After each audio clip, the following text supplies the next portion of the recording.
Greetings, YouTube. Today I'm going to review the film The Brothers Bloom from 2008, starring Rachel Weisz, Adrien Brody, Mark Ruffalo, and Rinko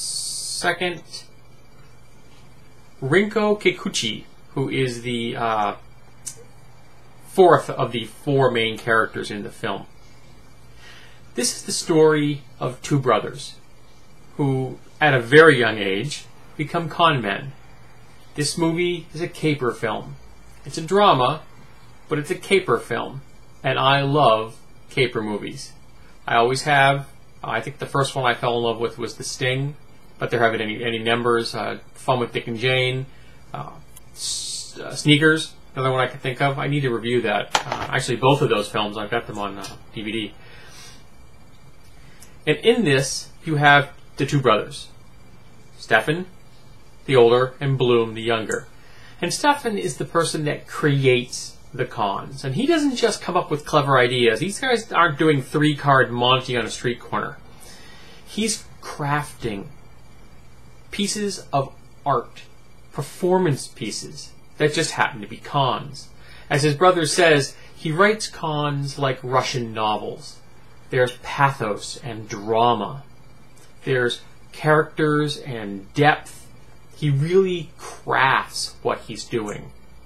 And his brother, played by Adrien Brody, Bloom, is the front man. He's the guy that sells the con. He assumes the roles that Stefan creates for him. And one of the things that he is good at is he completely disappears into the role. He becomes that role. He loses himself.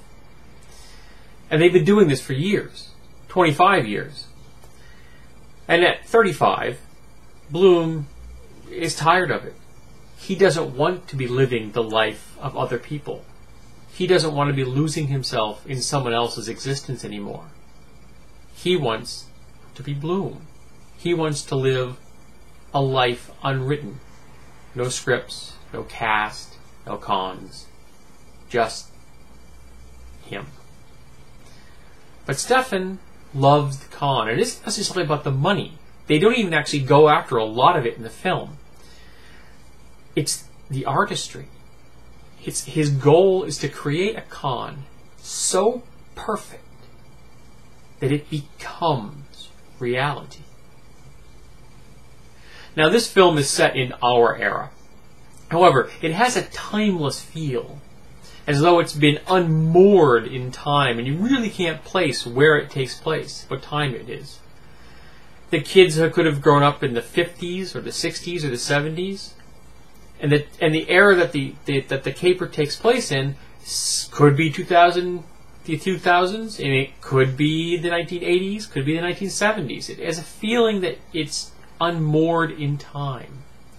And this is reinforced by the fact that the dress that the three of the main characters wear, Brody, Ruffalo, and Weisz, is very classic, very 1930s. All right, and so it visually you're looking for things for them to be fitting into from that era, and the director gives them to you. They ride trains. They take small-sized ocean liner to get from the United States to Europe. All right, and these are the kinds of things you'd feel and think belong in a film in the 1930s. So the director's really playing with your preconceptions about what time this is and where it fits, which is fine because the film doesn't need to be set in a particular place in time. Now, I call this a drama because it is, but it also has elements of comedy and romance. And some of the comedy is really funny, and some of the romance is sweet and painful and wonderful. But there is drama. There's action. There is adventure. There's a little bit of violence. It's got the full gamut of experiences. In fact, I think this would be a really good date movie because it's going to appeal, I think, to both genders very effectively.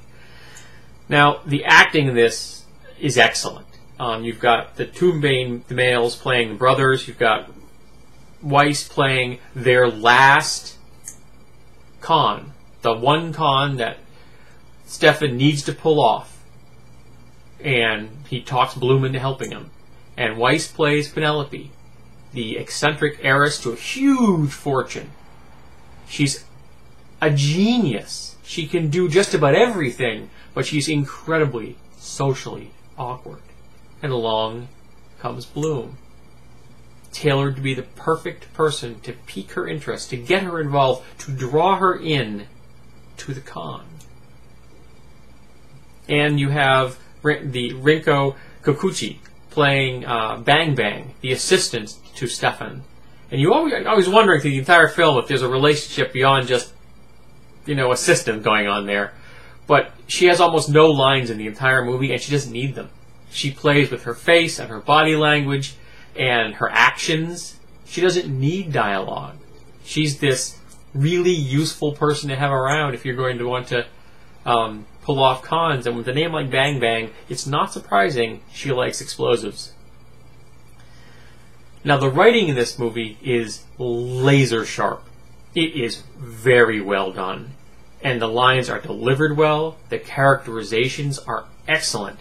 One thing I really like, there's a lot of drop in comments and visuals.